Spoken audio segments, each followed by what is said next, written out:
Letzter Spieltag in der Liga in Rom bei Lazio. Die Chance, den ersten Titel zu holen. Jetzt habt ihr mal die Musik am Anfang gehört, die ich immer höre. So eine Folklore, so eine glorreiche Musik, als würde man in eine Arena reinfahren, so wie damals bei den Griechen und bei den Römern. Wir brauchen einen Sieg in der Liga. Wir haben sie in der eigenen Hand. Das ist das letzte Ligaspiel in FIFA, was ich machen werde. Weil dann heißt es ja anders, dieses Spiel.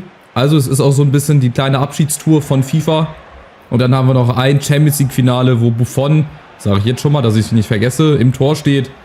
Und dann endlich mal seinen Champions League Titel hat. Zumindest hier virtuell. Wir starten rein ins letzte Ligaspiel gegen Lazio. Wir haben einen Punkt Vorsprung vor Inter. Heißt also, wir haben alles in der eigenen Hand. Bei allen anderen Ergebnissen brauchen wir die Unterstützung von Bergamo. Da spielt nämlich Inter. Und deswegen, wenn wir vielleicht in der Anfangsphase schon hier schnell einzeln in Führung gehen, dann wäre das ein Fingerzeig Richtung Inter. Dass die sich heute in Wolf spielen können. Kulusewski, erster Zweikampf. Und wir kriegen sogar den Freistoß. Richtig gut gemacht, gut nachgesetzt. Und dann bringen wir jetzt das mal als Flanke rein oder als Schuss. Nee, Schuss wird das nichts bringen. Wir machen mal als Flanke. Mal gucken, wie gut er reinkommt. Kulusewski. Oh Gott, der steht ja in der Luft. Da liegt Schnee drauf. Ja, wenn man schon mal so ein bisschen Revue passieren lässt, die ganze Saison, die ganze Karriere hier mit Juve, dann war das von Anfang an eigentlich ein ständiges Auf und Ab. Wir hatten selten mal Spiele, wo wir wirklich ganz klar und deutlich dominiert haben, auch wenn wir 89 Tore geschossen haben, die meisten jetzt aber auch in der Rückrunde. Dadurch, dass wir dann wieder auf Viererkette umgestellt haben. Also es wurde nie irgendwie mal ruhig. Es gab immer unnötige Niederlagen, überraschende Niederlagen. Dazu eine Meisterschaft, die eigentlich schon verloren war vor 2 Spieltagen, als wir 4 Punkte Rückstand hatten. Und diese Last-Minute-Gegentore gegen Empoli da bekommen haben. Das war dann schon, ja, eigentlich das Zeichen, dass es dieses Jahr auch wieder nicht reicht. Aber wir haben uns zurückgekämpft und wir haben jetzt alles in der eigenen Hand. Und dann spielen wir noch ein Spiel in der Champions League und dann war's das. Dann wird es nie mehr eine Karriere in FIFA geben, sondern in EA Sports FC. Mit den ganzen Neuerungen, die es dann geben wird, da lassen wir uns mal alle überraschen. Aber es geht eine wirklich große Ära zu Ende. Ich glaube, wir sind alle mit FIFA aufgewachsen. Mit dem Spiel, haben es schon als kleines Kind gerne gespielt. Auf der PlayStation 2, PC vielleicht, dann PS3 und so weiter und so fort. Also es hat schon viele Leute durch ihre Jugend gebracht. Durch die Kindheit. Mit, klar, allen ihren Macken und Bugs, die FIFA dann doch am Ende hatte, auch in FIFA Ultimate Team ganz besonders, aber ist halt eine Zeit, fast 30 Jahre oder so habe ich jetzt gelesen, die geht natürlich auch nicht spurlos an einem vorbei. Genauso wie das nicht spurlos an uns vorbei geht. Talisca!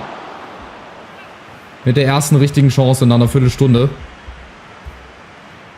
Ja, der Chef ist schon mal schön gekleidet. Perfekt, um nachher den Scudetto in Empfang zu nehmen. Eigentlich hätte ich Buffon spielen lassen sollen. Und auch als Kapitän. Aber der darf das Champions League Finale bestreiten. Der darf dann da hoffentlich den Henkelpott in die Lüfte ragen. Gegen Atletico.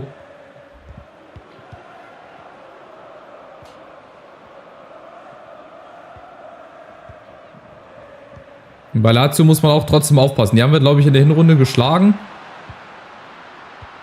Aber das heißt ja nicht, dass wir hier, noch ein zweites Mal gewinnen. Die setzen auch gefährliche Nadelstiche. Die wollen uns das natürlich heute zunichte machen. Ich glaube, ich würde das auch nicht gerne sehen, wenn der Gegner bei mir die Meisterschaft im Stadion feiert. Bremer, oh Gott, der hat die Ruhe weg. Achtung, jetzt ist die Riesenchance da. Oh, das spielen sie nicht gut aus. Gott sei Dank, und ein Dika behält die Übersicht. Und jetzt der Konter. Talisca, oh, der muss ankommen. Dann hätte Kulusewski draußen Platz gehabt. Achtung, jetzt die Chance, der Schuss kommt. Und Casillas ist da. Ah, Julian Draxler, schau an. Ein deutscher Legionär. Hier ist echt die halbe Bundesliga vertreten. Auch die früher ehemals Bundesligaspieler. So, Vlahovic gegen Olise. Der macht sich mal auf den Weg. Der ist nicht der schnellste. In ungewohnter Position. Chiesa vorne. Vlahovic alleine gegen alle. Da läuft Kulusewski ein. Der winkt. Oh, kriegt den nicht. Aber ein Eckball. Ist okay. Bringt wieder ein bisschen mehr Zeit für uns. Aber wir müssen natürlich ein Tor schießen. Also ich spiele hier nicht auf 0-0. Weil ich nicht darauf wetten kann, dass Inter ein drittes Mal federn lässt. Von daher brauchen wir einfach diesen Sieg. Wir haben es ja in der eigenen Hand. Das ist ja das Gute. Wir haben es in der eigenen Hand. Wir müssen es dann halt am Ende auch durchziehen.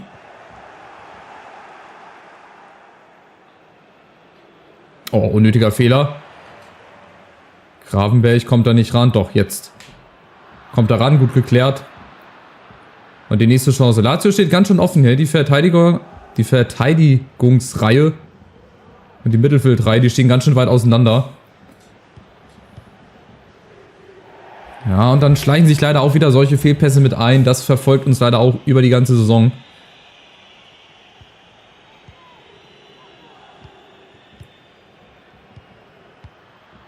Aufgepasst. Schnell und gut gespielt. Dürfte abseits sein. Nee, Draxler ist es nicht. So, und das meine ich jetzt. Bisschen Pressing ist da und dann ist hier eine riesen Lücke. Und Kulusewski muss durchlaufen und jetzt kriegt er, und jetzt hat er freie Bahn. Kulusewski alleine gegen alle, macht das alleine. Er sieht Talisca. Ah, da kann man auch mehr draus machen, glaube ich. Ja, ich glaube, Kostic hätten gemacht, so wie er da steht. Ja, ganz siegessicher. Nächste Ecke, da ist wieder Davis. Ja, Kopfball ungeheuer nach Eckbällen. Und jetzt Platz für Talisca. Kriegt er wieder. Nee, Kulusewski, der Ball war nicht gut gespielt. Und jetzt, Achtung. Jetzt die andere Seite, aber wir stehen defensiv wirklich richtig gut. Bleiben auch vorne im Pressing. Ja, holen uns hinten. Nein, das ist kein Foul. Und dann, wenn wir mal den Ball gewinnen, dann ist es Foul. Du kriegst den Ball nie fair zurück. Entweder schafft es der Gegner, sich da immer wieder zu befreien, oder du musst Foul spielen und dann ist es auch Foul. Und jetzt die Chance, Chiesa. Muss er alleine machen. Muss er alleine machen. Und das Tor zur Meisterschaft, eventuell. Minute 45, das ist mit sein wichtigstes Tor. Und unser 90. Saisontor in der Liga. Wahnsinn. Auch fast wieder an die 100 dran. Ah, da bleibt er ganz cool und dann mit rechts ins lange Eck. So wichtig. Kurz vor der Pause. Und jetzt ist es auch egal, wie es bei Inter steht. Das reicht für den Titel.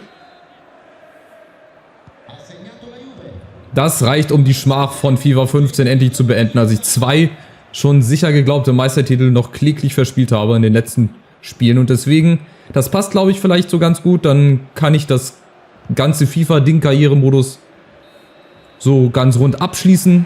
Dann ist das auch endlich gegessen.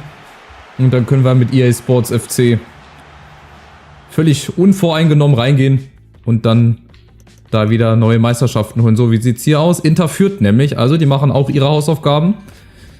Ich glaube, Bergamo wird uns heute nicht helfen. Von daher müssen wir noch ein zweites nachlegen, auf jeden Fall. Ich versuch's. Und dann sind es noch 45 Minuten bis zur Meisterschaft.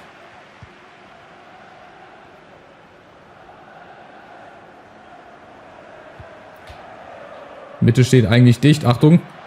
Lazio kommt mit der ersten Chance. Und Castells. Und diese zweiten Halbzeiten, echt, das ist auch ein Mysterium für sich, habe ich das Gefühl. Immer die zweiten Halbzeiten brechen wir so ein bisschen ein. Beziehungsweise wird der Gegner dann noch auf komische Art und Weise stärker. So, jetzt die Chance umzuschalten. Sehr, sehr gut gemacht. Schöner öffnender Ball und jetzt muss er durchkommen. Und Chiesa ist weg. Den kriegt keiner. Patric in der Mitte. Kommt nicht hinterher. Ein Wackler und Chiesa. Mit der nächsten Chance. Gut gespielt von hinten nach vorne. Ja, und dann diesmal leider zu unpräzise. Ich dachte ja auch, der schießt mit dem Außenriss. Der hat auch so einen guten linken Fuß. Aber rechts ist dann offensichtlich sein Lieblingsfuß. Davis. Ja. Das Kopfball ungeheuer.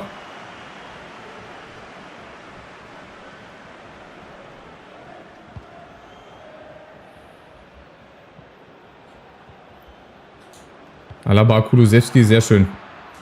So muss das sein. Schnell nach vorne, auch diesmal gerne über die andere Seite. Zu schnell.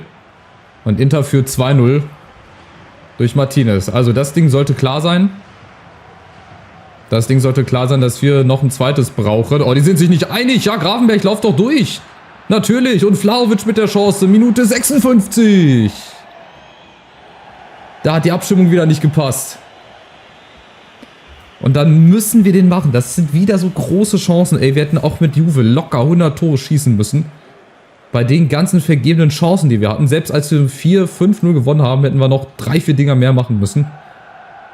Jetzt nicht speziell gegen Bologna, aber ja, in diversen Spielen. Das hätte uns manchmal so viel Kopfschmerzen weniger verbreitet oder gemacht. Weniger Kopfschmerzen gemacht. So, Kesa, Davis muss er einlaufen, kriegt er. Aber mit Flanken brauchst du gar nicht kommen, oder? Kulusewski, nee. Kommt keiner ran. Aber trotzdem, Tor Nummer 2 muss folgen. Das ist mir hier zu riskant, auf 1-0 zu spielen.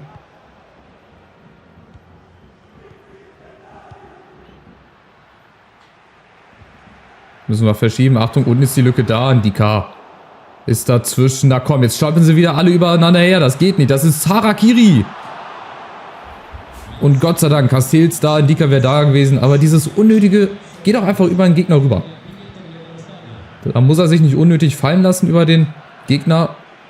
Den kann er auch so kriegen. Talisca, oh, knallt da zusammen. Jetzt ist die entscheidende Phase. Jetzt ein zweites Tor von uns und wir haben den Titel. Aber das muss auch kommen. Hier, der Ball vielleicht. Der könnte es jetzt sein. Vlahovic zum ersten und natürlich nicht zum zweiten. Weil diese Bälle kriegt auch immer der Keeper. Immer. Aber auch diese Bälle kriegen wir. Wir fangen sie ab. Vorne warten sie mit 3-4 Mann. Sie pressen jetzt ein bisschen mehr noch als in der ersten Halbzeit. Aber dadurch sind natürlich auch die Lücken vielleicht größer. Vlahovic mal von außerhalb. Ja, okay, zu zentral.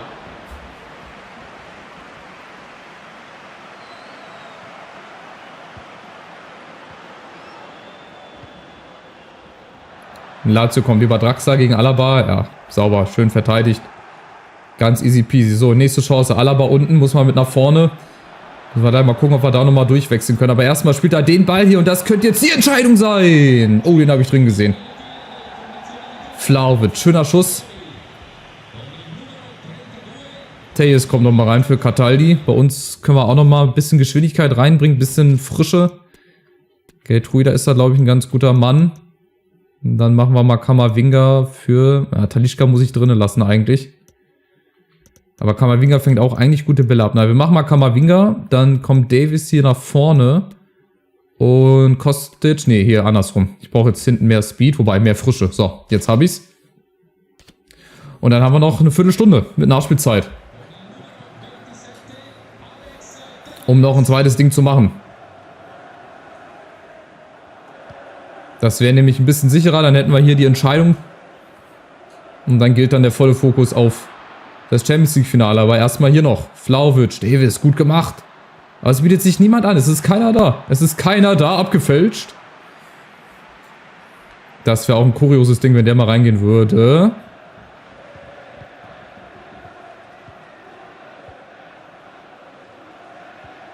So, Achtung, nicht rauslocken lassen. Genau, die 3 da vorne, die 4 vorne, die machen das schon. Genau, die Passwege zustellen. Was anderes geht gar nicht. Zakaria, ja, auch mal einen Foul ruhig ziehen, aber der holt ihn sich fair zurück. Das brauchen wir jetzt. Das brauchen wir jetzt. Ganz, ganz entscheidend. Kulusewski. Und wieder Aluminium und Kamavinga. Und vorbei. Die nächste große Chance.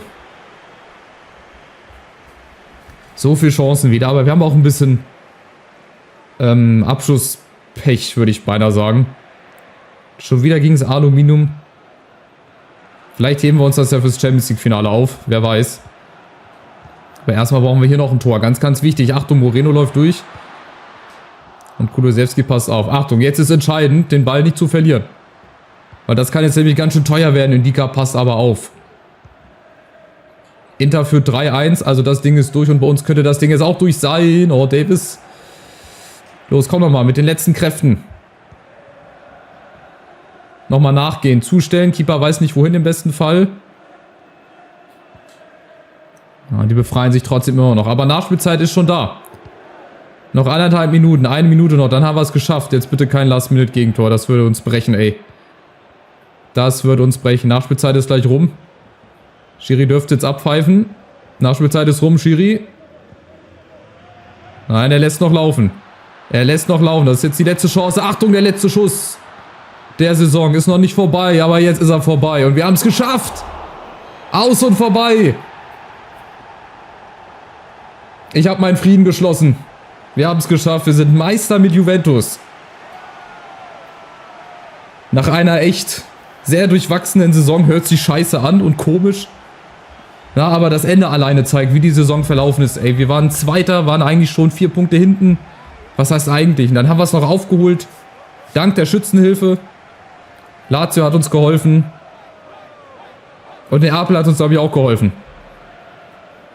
Und das heißt, den Scudetto dürfen wir jetzt endlich entgegennehmen. Der Titel, der mir damals nicht gegönnt war, den ich nicht erreicht habe, den habe ich jetzt geholt. Und da ist er. Schöner Pokal. Und jetzt fehlt uns nur noch der Champions League-Titel. Sauber. Aber auch in dem Spiel hatten wir wieder Szenen, ey, da hätten wir auch in den Rückstand geraten können, da hätte der Ausgleich noch fallen können, aber das ist jetzt egal. 38 Spiele vorbei, Zakaria nimmt den Scudetto entgegen, in Vertretung von Buffon. Und da ist er, genau, bisschen zeitverzögert.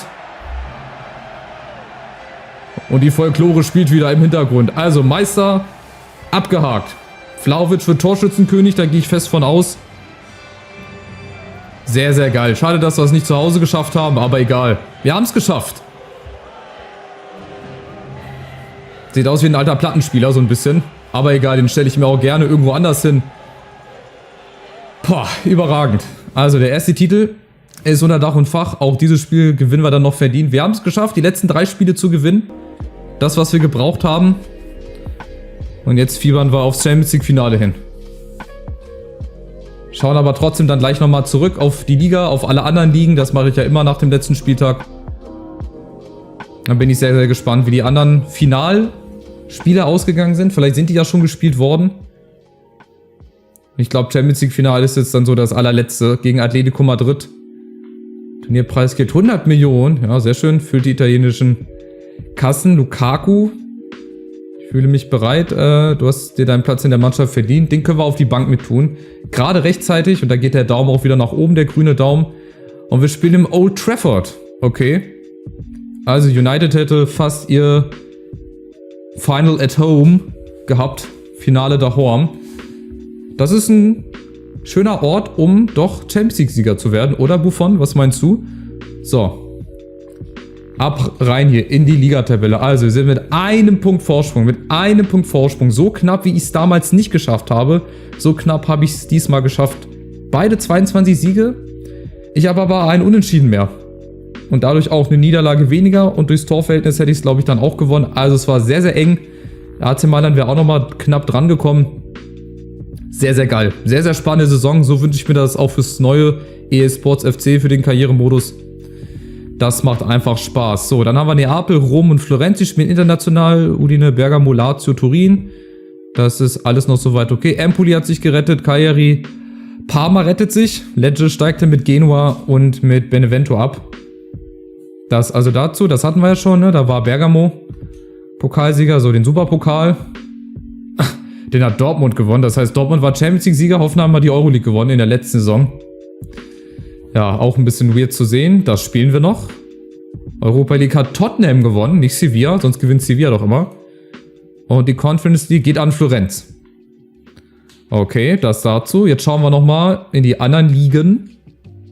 Beziehungsweise ich möchte erst nochmal hier auf eine andere Statistik gucken. Na, wo gehen wir denn jetzt hin? Büro anpassen? Nee. Meine Karriere, Spielerstatistik, ich glaube so, genau. Spielerstatistik. Gut, in der Champions League Ronaldo mit 8 Toren, Vega, De Ketelaere, wo ist denn einer von uns? Gut, 6 Tore Talisca und Vlahovic auch 6. Mal gucken, ob er sich noch den Titel holen kann. Da ist Jonathan David bei den Torvorlagen der Beste. 6 Stück hat er, Euroleague, nee. Wollte eigentlich in der Liga. Superpokal. Kvaratskhelia mit einer Vorlage, ach ja. Haben sie den Titel noch geholt für mich, für ihren alten Trainer. Hier haben wir Chiesa mit 13 Torvorlagen, Talisca, ganz viele von uns mit dabei.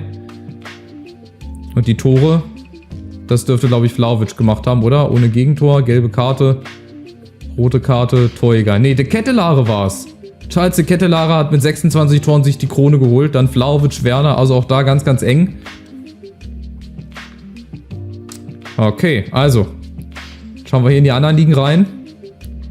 Aber auch hier nur kurz die wichtigsten. Wie sieht es in der Bundesliga aus? Ha, ist Dortmund wieder Meister geworden. Perfekt. durch die bessere Tordifferenz. Hoffenheim ist 4., Wolfsburg 6., Frankfurt 8.